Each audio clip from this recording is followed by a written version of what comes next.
अचिन्हा लोकटे अचिन्हा गाड़ी नु एक्सीडेंट हेई रास्ता तरे पड़ीथिला समयारे जिला समाजसेवी संघ ताकू उद्धार करी एम्बुलेंस रो हेल्प रे खेदापाली हॉस्पिटल पठैथिले।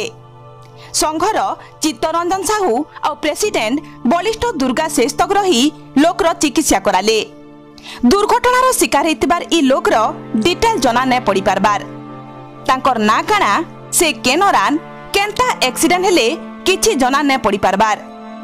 आपण जदि ए लोक के चिन्हिचन बेले तांकर घर लोक खबर दे देबे बोली आमर आशा।